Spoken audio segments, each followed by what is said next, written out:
The garden is never a closed system in a box. The garden is always influenced by seeds that are blowing in, by wind, by elements. It's not never even a field like one of these giant monoculture fields. They have to deal with the reality that there's always a wild space, or at least I hope there's always a wild space further out, and there'll need Yeah. to be where there might be birds that are flying in that are going to eat their seeds, or there's other animals that are going to come in, or other elements. And so I think that there's no the illusion that we can dominate nature is just that. It's an illusion. Nature always finds a way to reassert itself.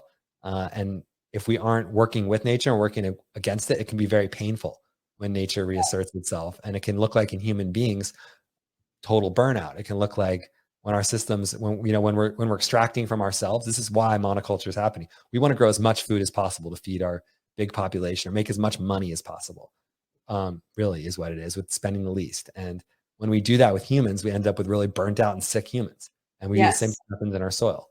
And then we're like, no, let's just stimulate them with synthetic stuff to make them grow Yeah. better. This is why I'm saying it's a perfect metaphor. And I think it's really important what you said about you still need to tend and cultivate your garden. And the same thing is true about inheritance. I'm not saying let the jungle be wild and set it loose on everyone around you. No, that would also be damaging, right? Instead, it's about, first of all, acknowledging you have a very complex identity. Then it's about understanding what parts is your identity made up of? What stories? So if it was the metaphor of a garden, what plants are growing in my garden? Can I learn the names of all of them? Can I understand how each of them grows? Can I understand who planted each of them there in my garden in the first place, which is what really following the thread of inheritance is. It's like, okay, I inherited, let's say I even could pick a talent. I inherited my talent of singing. Well, where did that come from? I can actually ask and trace and look for where that seed was planted in me, right? And by doing that, honor all of the ancestors that handed this gift down to me. I can also find in my garden rage, or let's say addiction, right? Or something that, let's call it a weed that if I don't tend to it, will grow and kill other plants in my garden, right? So if I stumble upon something like that, I also need to understand where did it come from?